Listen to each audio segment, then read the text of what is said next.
बोलो सियावर रामचंद्र की जय। भगवान के आज के आनंद की जय। ओम विश्वरूपाय आत्मरूपाय परमात्मने नमः। संत प्रवर गोस्वामी तुलसीदास जी ने अपनी अनुपम अद्वितीय कृति का लेखन कार्य संपन्न करने के पूर्व रामचरितमानस के बालकांड में मंगलाचरण के रूप में सर्वप्रथम ज्ञान की देवी सरस्वती जी एवं बुद्धि के प्रदाता श्री गणेश जी का स्तुति किया।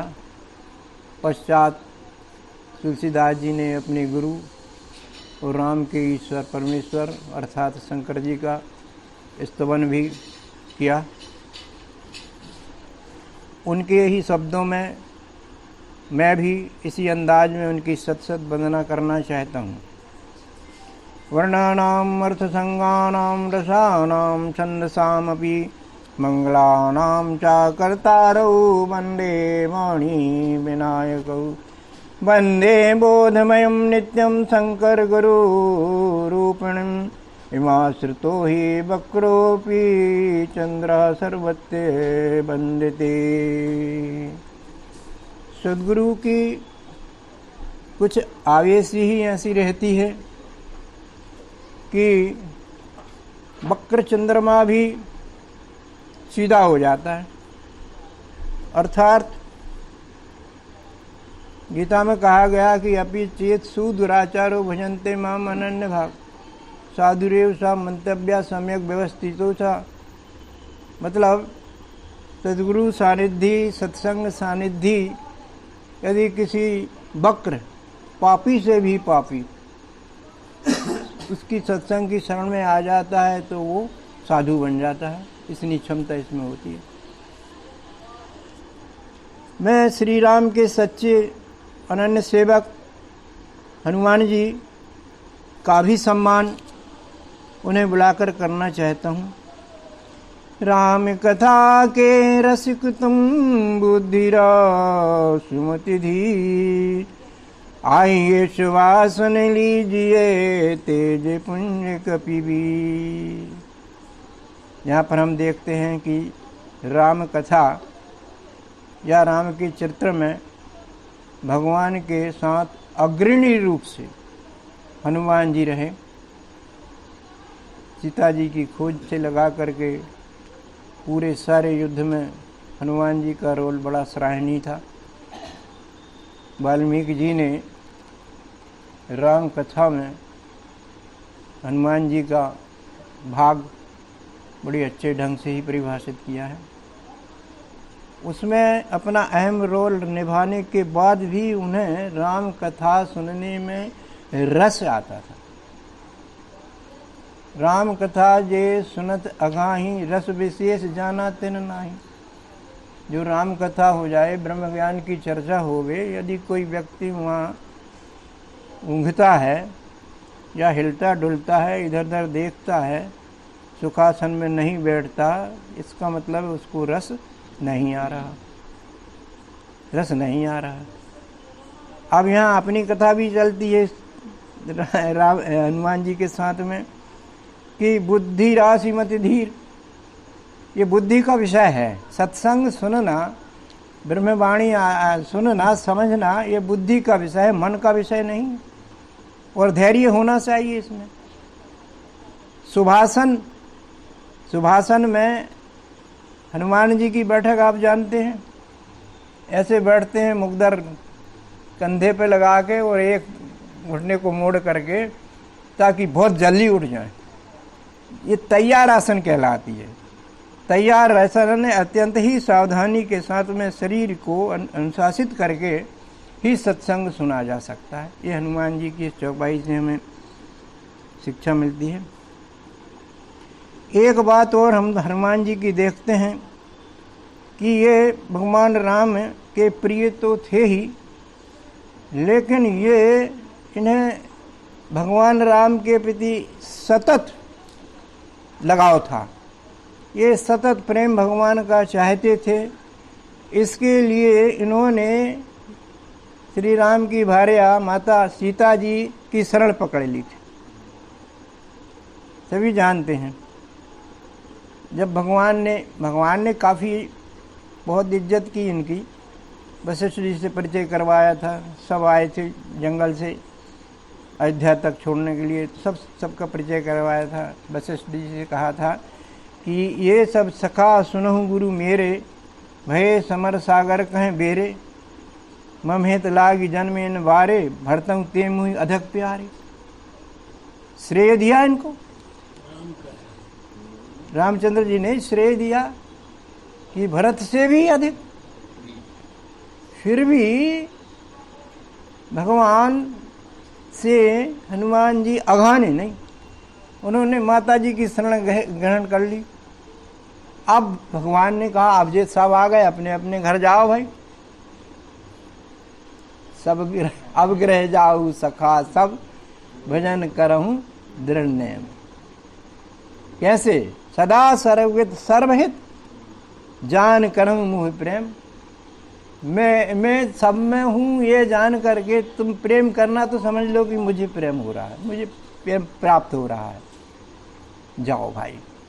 सब लोग कैसे जैसे तैयार हुए, सबसे पीछे जाने में हनुमान जी रहे आए खड़े। फिर धीरे धीरे बेचारे जाने लगे और लौट लौट के पीछे भी देखते, आंसुओं की धारा बह रही, बड़ी विपन्न स्थिति। सीता जी को दया आ गई, भगवान से कहा कि इनको रोक लीजिए आप। तो वो लौट आए, बड़े प्रसन्न हो गए। तो जिस बच्चे ने अपनी माँ को फेवर में कर लिया, सारा काम बन गया। वो कहती है जा बेटा तू तो जा, मैं तेरे पिता से निपट लूंगी, मैं देख लूंगी, तू जा। निश्चिंत होकर जाता है और काम करता है। माँ का ऐसा आशीर्वाद है। ऐसे ही आशीर्वाद ये हमारी रामचरितमानस रूपी माँ है, गीता है एक ये है। इनमें गीता, इनकी शरण में जाने से हमारे सब दुख दर्द दूर हो जाते हैं, परम आनंद की सृष्टि हो जाती है। माँ की गोद में पहुँच करके जिस तरह बच्चा एक सुरक्षा महसूस करते हुए आनंदित रहता है, कितना ही कष्ट हो, बालक जब माँ की गोद में पहुँचेगा तो वो चुप हो जाता है। क्या है उस गोद में ऐसा? इस गोद में वो भरा हुआ है जो हम जानते नहीं हैं। अब अपन थोड़ा सा अरण्य कांड के प्रखंड में जाते हैं, जहाँ भगवान ने पंचवटी में पर्णकुटी बना करके वनवास का समय बिताया। वहाँ पर हम देखते हैं कि शूर्पणखा प्रकरण होता है और रावण जो है अपना प्रतिशोध लेने के लिए सीता जी का हरण कर लेता है। मायावी रूप धारण करके रावण रूपी साधु बन करके ये काम करता है वो, और उसने ये काम किया। आज हम भी देखते हैं कि हमारे आसपास भी ऐसे साधु होते हैं जो मायावी रावण जैसे रहते हैं। उनसे हम सावधान नहीं रहते तो वो शिकार बना लेते हैं। कागभूषुंड गरुड़ से क्या कहते हैं सुनिए।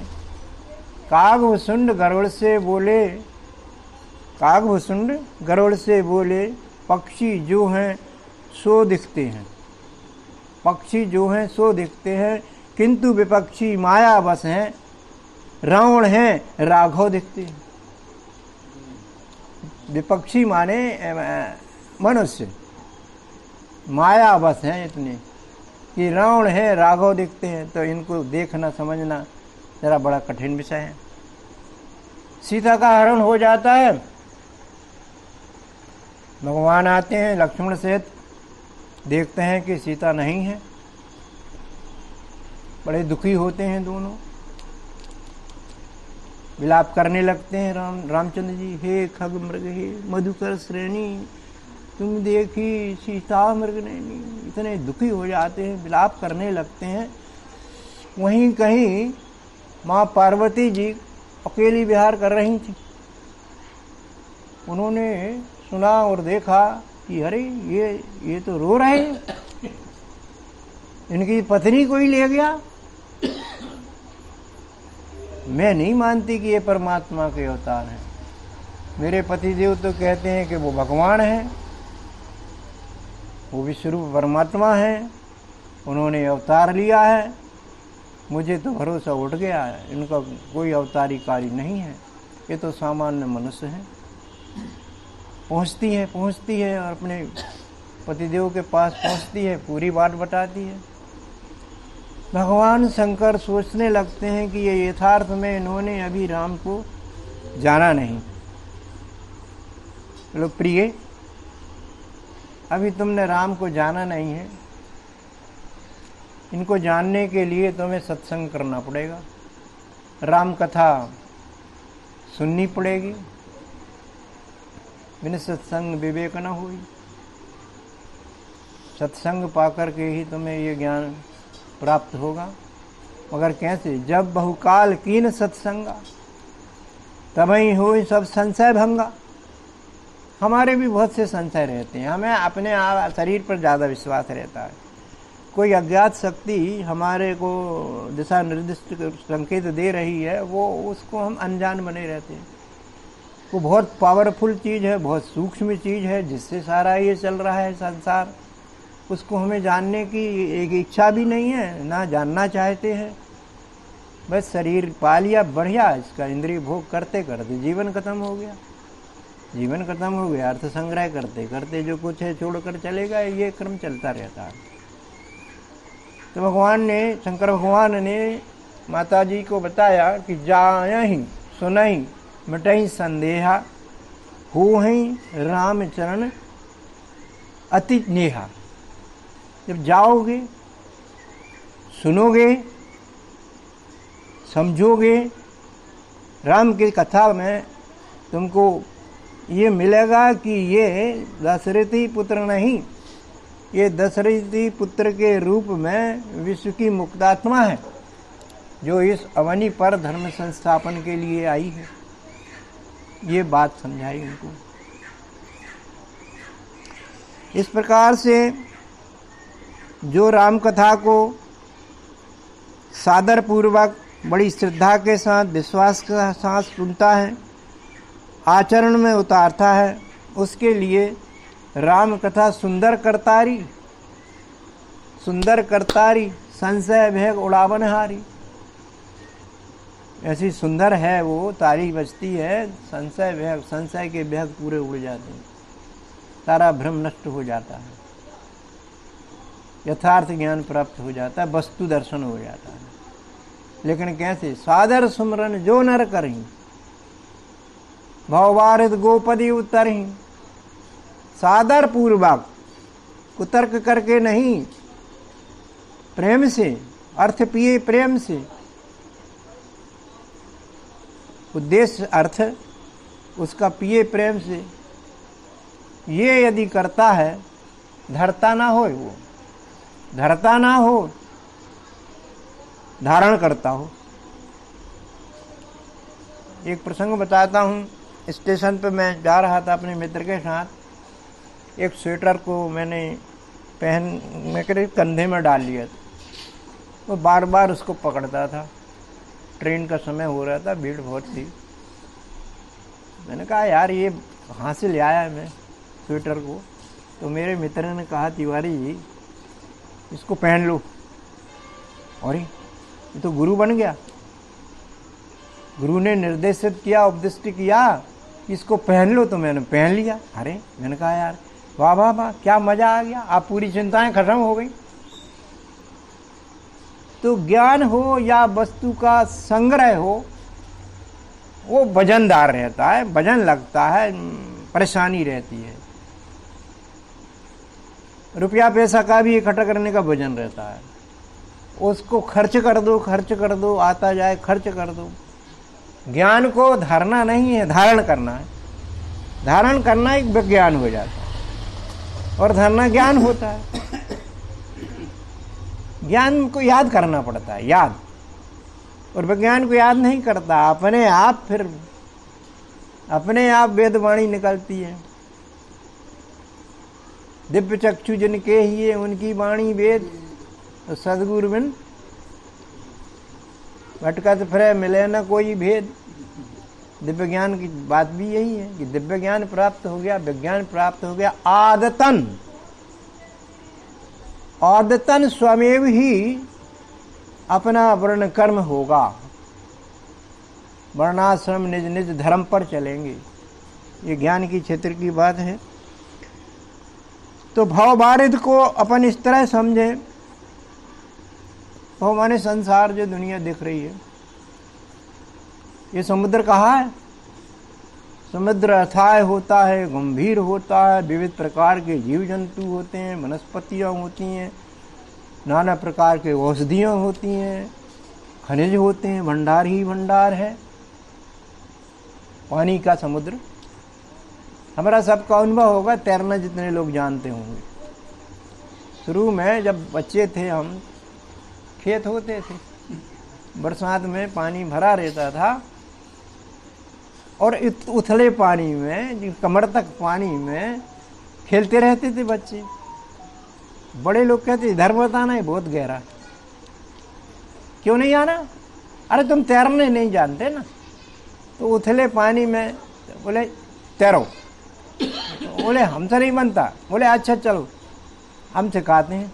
तो बीच में पकड़ा उसने कमर के यहाँ और बोले हाथ और पैर दोनों फड़फड़ाओ, दोनों फड़फड़ाओ, दोनों फड़फड़ाओ। अब देखिए आप यहाँ तैरना स्वयं से नहीं होता, इसके लिए जो तैरना जानता है उसकी सहायता लेनी पड़ती है जब वो तैरेगा। अन्यथा गहरे पानी में बिना तैरने वाला जाएगा तो डूबेगा उखरेगा, डूबेगा उखरेगा। अब इसी संसार में है जो तैरना नहीं जानते हैं, इस संसार में जन्म मरण उनका होता ही रहता है। डूबना माने मृत्यु और उखरना माने जन्म। दोनों में घबराहट है कि नहीं? डूबने में भी घबराहट है और उखरने में भी घबराहट है। दोनों घबराहट चालू रहती है, जन्म मरण चालू रहता है। और विज्ञान नौका में बैठ गए, सदगुरु के पतवार से आगे बढ़ गई नौका, तो हम सीधे समुद्र तैर जाते, पार हो जाते हैं, पार लग जाते हैं। ये बात जरूर है कि सदगुरु का यहाँ बहुत रोल है, हमारा रोल कुछ नहीं। साइकिल सीखने में देख लो आप, उस लड़के ने साइकिल सिखाई है जो पहले साइकिल सीख चुका है, उसने पेरियर पकड़ा, तब का अनुभव। काका का भी उनने सिखाया, माँ साहब जो जानते हैं। बड़ी क्लास वाले को बड़ी क्लास ज़्यादा अध्ययनशील शिक्षक चाहिए जो जानते हैं पूर्ण, वो सदगुरु कहलाते हैं। तो सदगुरु के ज्ञान से, तत्व दर्शन से तैरना, समुद्र को पार करना सरल है। ज्ञान ही इसके लिए बहुत जरूरी है। इसके लिए तुलसीदास जी ने कहा, तन सुखाए पिंजर कियो, धरे ध्यान दिन रैन, और तुलसी मिटे न वासना, बिना विचारे ज्ञान। समाधि लगा लो, तपस्या कर लो, अंगीठी लगा लो। एक साधु मैंने देखा था, बीच में बैठा था, सीधा बैठा था, आसपास कंडे लगे हुए थे, आगी जल रही थी, जहाँ गर्मी के दिन थे। हाँ, आसपास कंडे लगे थे, गर्मी के दिन थे। क्या कर रहे हैं ये? बोले साधु महाराज हैं, तपस्या कर रहे हैं, तपस्या कर रहे हैं। हम जब विज्ञानशाला के क्षेत्र में आए तो हमारे सदगुरुओं ने बताया कि तप माने तत्व पहचान करना, तप है। ये तत्व की पहचान कर रहे हैं कि धूप में तप रहे। अब पता नहीं कौन सी तपस्या करते हैं, वो ही जाने, लेकिन तत्व पहचान करना सबसे बड़ी तपस्या। तपस्या में एक बात जरूर है, तपना पड़ता है, कष्ट उठाना पड़ता है।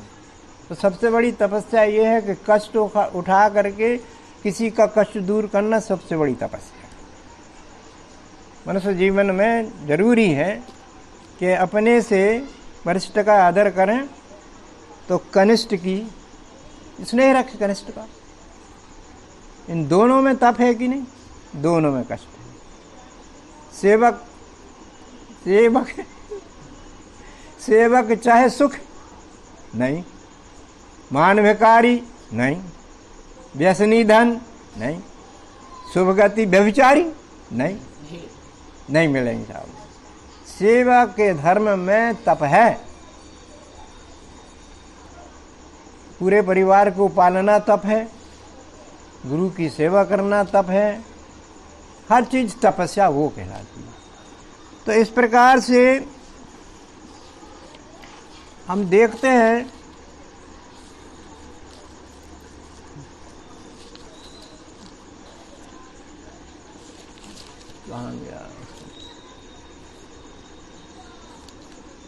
ज्ञान प्राप्ति के लिए तुलसीदास जी की चौपाई को देखते हैं।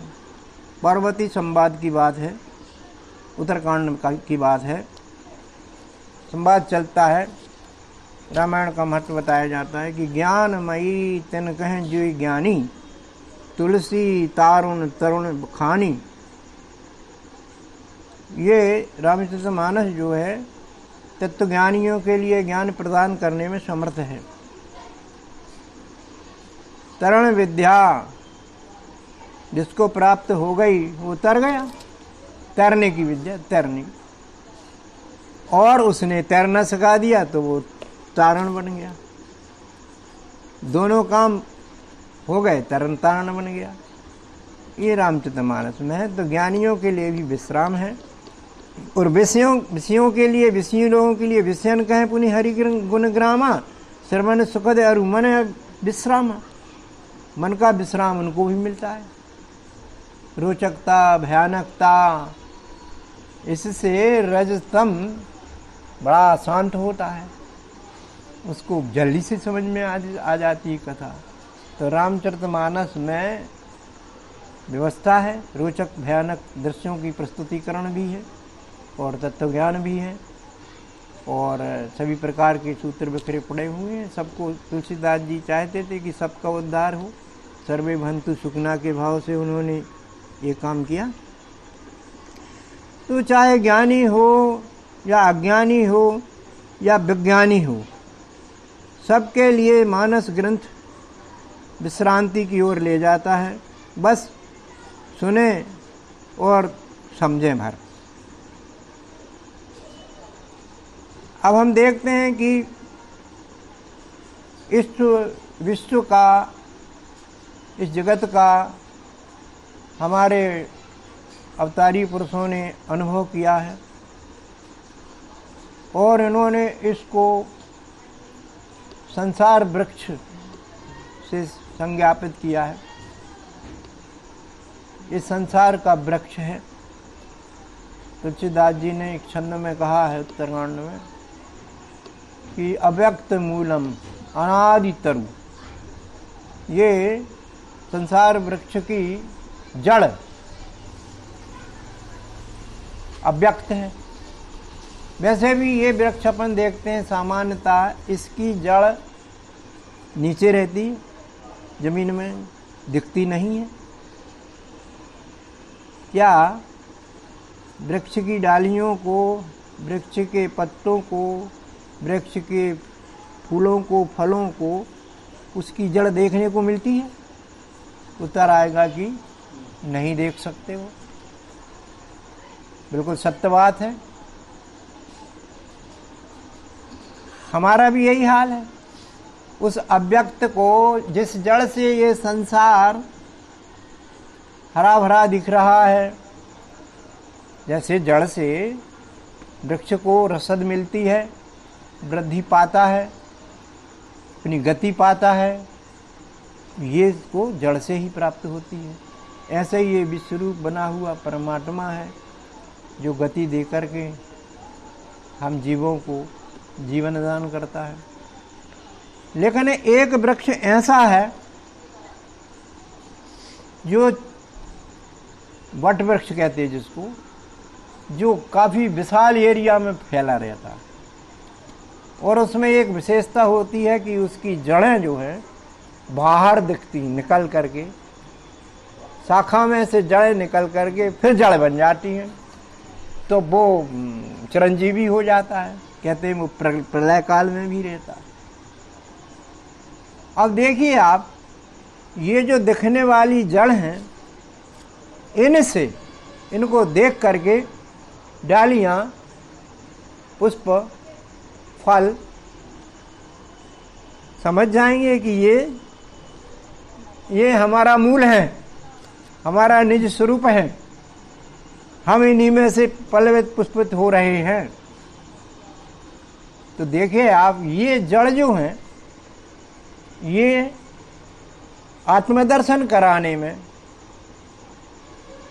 समर्थ हैं, डालियों को, पुष्पों को। इसी प्रकार से ये हमारे शास्त्र हैं, सद्ग्रंथ हैं, संतवाणियाँ हैं, ये सब हमारा आत्मदर्शन कराने के लिए तैयार हैं। इनकी शरण में भर जाना पड़ेगा अपन को। इन्हें तुलसीदास जी ने कहा है कि मुद मंगल में संत समाजू, जो जग जंगम तीर्थ राजू। मुद मंगल में संत समाजू, जो जम जंगम तीर्थ राजू। राम भक्ति जहाँ सुरसरी धारा, सरसई ब्रह्म प्रचार प्रसारा। प्रयागराज सबने देखा होगा, प्रयागराज, भरद्वाज मुनि बसई प्रयागा। प्रयागराज में दो नदियों का मिलन है, गंगा और सरस्वती का, और वहां पर जंगम तीर्थ इकट्ठे होते हैं। तीर्थ दो प्रकार के होते हैं।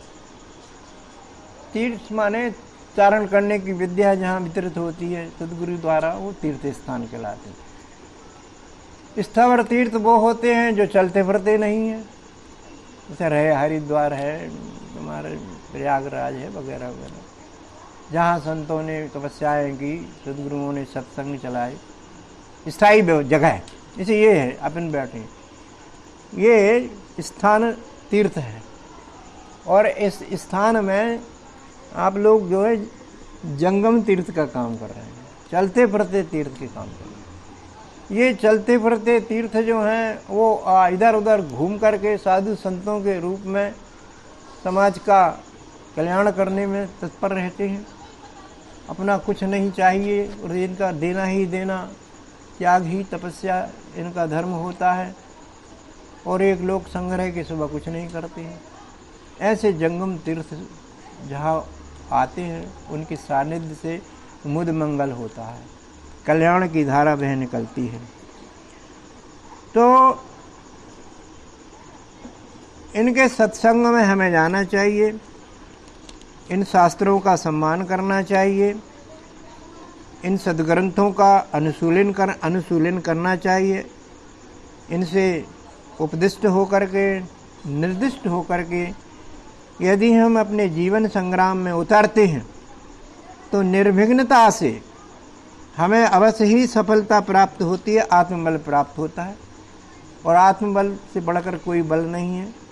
इससे हमारे ऊपर भी विजय प्राप्त होती है और हम दूसरों के ऊपर भी विजय प्राप्त कर लेते हैं, खासकर असंतों के ऊपर। असंत, असुर, कोई भी शत्रु हमारे ऊपर हावी नहीं होते और निरापद जीवन जीते हुए मुक्त हो जाते हैं। गीता के 16वें अध्याय में भगवान कृष्ण ने उपदेश में कहा है कि यह शास्त्र विधिम उत्सृज वर्तते काम करता न सा सिद्धिम अवाप्नोति न सुखम न पराम गतिम। जो शास्त्र विधि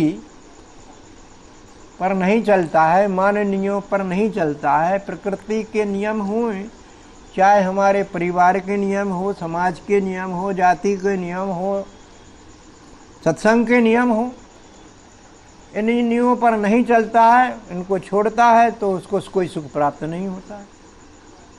ना भौतिक संसार के लाभ प्राप्त होते और ना ही असंसारी लाभ, ब्रह्म ज्ञान का लाभ प्राप्त होता है। इसलिए भगवान ने कहा है अर्जुन से कि तस्मात् शास्त्र प्रमाणम ते कार्य अकार्य व्यवस्थित ज्ञात्वा शास्त्र विधानोक्तम कर्तम कर्म कर्तुम ये अर्हसि। इसलिए तू पहले शास्त्रों का ज्ञान प्राप्त कर। तो शास्त्रों का ज्ञान प्राप्त करके समझ जा कि कार्य क्या है, अकार्य क्या है, क्या करने योग्य चीज़ है, क्या चीज़ छोड़ने योग्य चीज़ है। इसको समझ ले और फिर कर्म में आरूढ़ कर, तेरा भला ही भला है, कोई दिक्कत ही नहीं है। तो प्रश्न उठता है कि ये शास्त्र हैं क्या।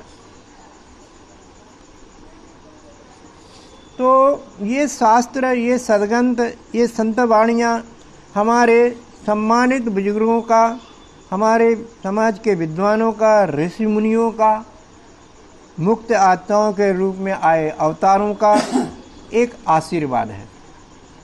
उनका अनुभव ज्ञान है जो हमारे अंदर आई धर्मग्लानि को हटाकर धर्म संस्थापन पथ पर अग्रसित करते रहते हैं। सुख शांति सहज में ही दिला देते हैं। संतों के सत्संगों में यह आशीर्वाद उपदेशों के रूप में टपकता है, कल्याण प्रदान करता है। तो इस तरह से इनसे ब्रह्मानंद प्राप्त करते हैं हम, तो हमारा धर्म संस्थापन बना रहता है। और जिस समाज में सत्संग होते हैं, संतों का समादर किया जाता है, उस समाज में धर्म संस्थापन बना रहता है। संतों का, हरिभक्तों का, यहाँ तक कि मुक्तात्माओं का इस अवनि पर आगमन धर्म संस्थापन ही होता है। इसी अर्थ से हम देखते हैं कि राम कथा में हमको पता चलता है कि भगवान राम ने अवतार भी धर्म संस्थापन के लिए किया था। अयोध्या कांड में संत कहते हैं, तुलसीदास जी, कि भगत भूमि भूसर सुरभि सुरहित लागी कृपाल, करत चरित धर मनुज तन सुनत मिटत जगजाल।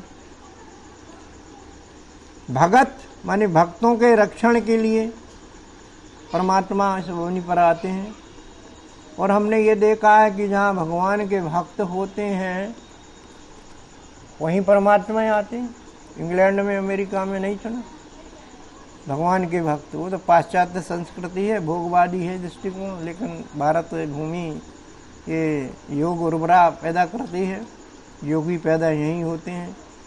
भक्तों को तकलीफ जब होती है, साधुओं को परेशानी जब होती है, उस परेशानी को धर्मग्लानि कहते हैं। और जब ये धर्म संस्थापन मनुष्यों के वश में नहीं होता है तो सुपर शक्ति के रूप में परमात्मा को अवतरित होना पड़ता है। भगत भूमि भूसर सुरभि, भूमि पर पापियों का भार कम करने के लिए, ब्राह्मण, गाय और देवों के हित के लिए मुक्त आत्मा के रूप में श्री राम ने मनुष्य लीला की, जिस लीला को सुनते ही लोगों के संसारी जाल कट जाते हैं।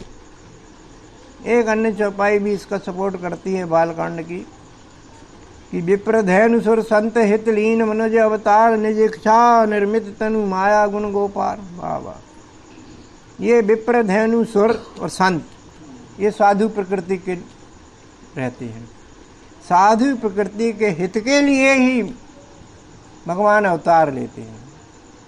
रावण को मारने के लिए राम का नहीं, कंस को मारने के लिए कृष्ण का नहीं, साधुओं की रक्षा में इनको मारना पड़ा। महाभारत युद्ध भी यही तो हुआ था। साधुओं की रक्षा के लिए भगवान कृष्ण ने असाधुओं को हटाया, धर्म संस्थापन तभी हुआ। सुधर जाए तो अच्छी बात है, पहला चांस देते हैं कि भाई सुधर जा सुधर जा सुधर जा। नहीं सुधर जा तो भैया इस लड़के को ले जाओ पुलिस वाले। हम प्रसन्न हो गए कि चला गया, क्योंकि ये धर्मग्लानि पैदा कर रहा है घर में। तो इस तरह से ये अवतार जो हैं निज इच्छा से आते हैं। मुक्तात्माओं का पृथ्वी पर उनकी इच्छा पर आना निर्भर रहता है। एक लोक संग्रह के लिए मनुष्य तन लेकर के आती हैं। मनुष्य तन तो लेते हैं तो मनुष्य तन में माया के 3 गुण सताते हैं, ये बात हम सभी जानते हैं। लेकिन इनको माया के 3 गुण इन पर हावी नहीं होते हैं, इनको परेशान नहीं करते। इंद्रिय भोग इनके कंट्रोल में रहते हैं, लेकिन लीला ये मनुष्य की ही करते दिखते हैं। सुख दुख मान अपमान लाभ हानि आदि द्वंद्व उन्हें सताते ही रहते हैं। भगवान को कौन कम कष्ट हुए थे? राम को क्या, तुम्हारे कृष्ण को या किसी को कष्ट हुए? मानव लीला थे। तो इस तरह से धर्म ग्लानि को दूर करके धर्म संस्थापन का कार्य करते हैं भगवान राम, और दूषित प्रवृत्तियों के प्रतीक रावण जैसे अत्याचारियों को परास्त करते हैं। और धर्म संस्थापन का एक दूसरा तरीका भी है। क्षत्रिय कुल में जन्म लेते हैं तो असाधुओं को, असंतों को हटाना ही पड़ता है, जबरदस्ती मार के वध करके। एक तरीका ये है। दूसरा तरीका जो है सुधारने का, सत्संग के द्वारा। ये बुद्धिवादी तरीका है। इसमें बुद्धिवादी तरीके से मार्ग निर्दिष्ट किया जाता है। मार्गांतरीकरण के कई सुधर जाते हैं। जैसे हमारे जिसमें जेल खाने में डालते कैदियों को, तो उनको पढ़ाई होती, सुधारा जाता है। सुधर करके समाज में एक अच्छी सम्मानित जिंदगी व्यतीत करें, इस तरीके के भाव से सुधार किया जाता है। तो ऐसे ही हमारे साधु संत जो है, भगवान राम ने भी उपदेशों के माध्यम से सुधार किया। उन्होंने अपने भाई लक्ष्मण को, भरत को, काकभूषण को, प्रवासियों को, सबको उपदेश दे करके, इकट्ठा करके उपदेश दिए और सबको सुधारे उनने। इनके उपदेश के लिए हमें उत्तराखंड में जाना पड़ेगा। चौपाई कहती है कि एक बार रघुनाथ बुलाए, गुरु दुज पुरवासी सब आए, और बैठे गुरु मुनि दुज अरु सज्जन, बोले बचन भगत भव भंजन। ये राम के उपदेश में हमारी व्यथा भी हमको समझना पड़ेगी। राम जी बिना भेदभाव के निर्लेपी भाव से समाज के सभी लोगों को सत्संग में बुलाते हैं, और वो भी कैसे? सम्मान के साथ में बुलाते हैं। और बोले वचन भगत भाव भंजन, और उनके जो वाणी है, वचन है, वो बड़े विनम्र और आत्मभावी होते हैं। यदि हमारे व्यवहार में विनम्रता है, विनम्रता, अरे वाह तरीका है, और आत्मभाव, दो चीजें यदि ये हैं हमारे जीवन में, तो हम राम को जी रहे हैं। बिल्कुल पक्की बात, 100% है। श्री राम जी की सरलता देखिए आप, सहजता देखिए साहब। प्रजा के बीच में क्या कहते हैं वो उपदेश देने के पूर्व? जो अनीत कहूँ भासहु भाई, सो बर जाऊँ मोही भय बिसराई, सो बर जाऊँ। वाह वाह, कोई डरना नहीं। यदि मुझसे कोई अनीति हो जाए तो मुझसे कहने में आप चूकना नहीं, डरना नहीं, बता देना। अनीतवान राजा के विरुद्ध प्रजा अपनी आवाज उठा सकती है, यह संकेत इससे मिलता है। प्रजा को यह संवैधानिक अधिकार है, राजा ने इसे स्वयं ही दे रखा है। अनीति ना तो सहना चाहिए और ना करना चाहिए, दोनों चीजें बिल्कुल झेलना नहीं चाहिए। कहते हैं कि समाज में दुराचार बहुत बढ़ रहा है, दुराचारी बहुत बढ़ रहे हैं। तो संत कहते हैं कि दुराचारियों के बढ़ने से दुराचार नहीं बढ़ रहा है, ये दुराचार को सहने वालों से बढ़ रहा है। दुराचार सहने वाले ज़्यादा हैं, इसलिए दुराचार पनप रहा है। यदि शुरू में ही दुराचारी तत्व दिखाई दे बच्चों में, फौरन वही नष्ट कर दीजिए, सत्संग सुना करके या प्रताड़ित करके। दुराचार को नष्ट करने में प्रताड़ना बिल्कुल सही है। हम जब छोटे थे, प्राइमरी स्कूल में पढ़ते थे, तो कोई गलती पर या कोई दुराचरण पर शिक्षक मार देते थे, दंड सजा ऐसी देते थे, घुटना टेक हो जाओ भाई। और घुटनों के नीचे छोटे छोटे से कंकड़ रखे जाते थे, तो घुटनों में से खून आने लगता था। इतने कठोर कठिन दंड सर देते थे, तो उनसे बहुत भयभीत होते थे। शिक्षक पालक कुछ कहते नहीं थे, विवश थे उनका दंड स्वीकार करने के लिए। तो इससे अच्छा तो है, दंड स्वीकार करने से अच्छा है कि कोई गलती ना करें, आज तक सुधरे हैं। न तो चोरी की प्रवृत्ति बढ़ पाई, न झगड़े की प्रवृत्ति बढ़ पाई, सीधा सीधा अध्ययन में मन लगाया।